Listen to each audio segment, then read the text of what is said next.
ओम। श्लोक 26वां।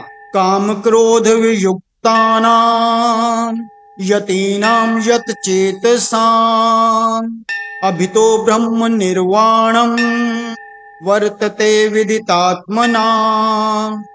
काम क्रोध से सर्वथा रहित जीते हुए मन वाले और स्वरूप का साक्षात्कार किए हुए सांख्य योगियों के लिए दोनों ओर से शरीर के रहते हुए अथवा शरीर छूटने के बाद निर्वाण ब्रह्म परिपूर्ण है।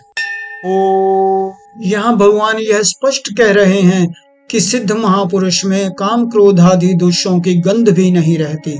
सिद्ध महापुरुष को उत्पत्ति विनाशशील सत्य तत्वों में अपनी स्वाभाविक स्थिति का अनुभव हो जाता है। अतः उत्पत्ति विनाश रहित असत पदार्थों से उसका संबंध सर्वथा नहीं रहता। उसके अनुभव में अपने कहलाने वाले शरीर अंतःकरण सहित संपूर्ण संसार के साथ अपने संबंध का सर्वथा अभाव हो जाता है।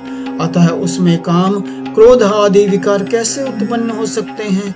यदि काम क्रोध सूक्ष्म रूप से भी हों तो अपने को जीवन मुक्त मान लेना भ्रम ही है।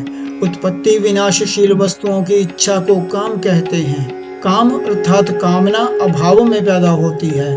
सत स्वरूप में अभाव है ही नहीं, परंतु जब स्वरूप असत से तादात्म्य कर लेता है तब असत अंश के अभाव को वह अपने में मान लेता है। अपने में अभाव मानने से ही कामना पैदा होती है और कामना पूर्ति में बाधा लगने पर क्रोध आ जाता है।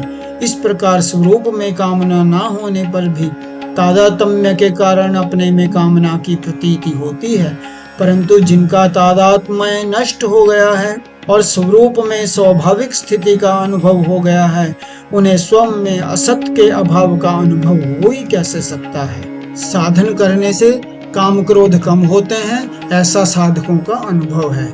जो चीज कम होने वाली होती है वह मिटने वाली होती है। अतः जिस साधन से ये काम क्रोध कम होते हैं उसी साधन से ये मिट भी जाते हैं। साधन करने वालों को यह अनुभव होता है कि काम क्रोध आदि दोष पहले जितनी जल्दी आते थे उतनी जल्दी अब नहीं आते। पहले जितने वेग से आते थे उतने वेग से अब नहीं आते, और पहले जितनी देर तक ठहरते थे उतनी देर तक अब नहीं ठहरते। कभी कभी साधक को ऐसा भी प्रतीत होता है कि काम क्रोध का वेग पहले से भी अधिक आ गया है। इसका कारण यह है, साधन करने से भोगासक्ति तो मिटती चली गई और पूर्ण अवस्था प्राप्त हुई नहीं। अतः अंतःकरण शुद्ध होने से थोड़े काम क्रोध भी साधक को अधिक प्रतीत होते हैं।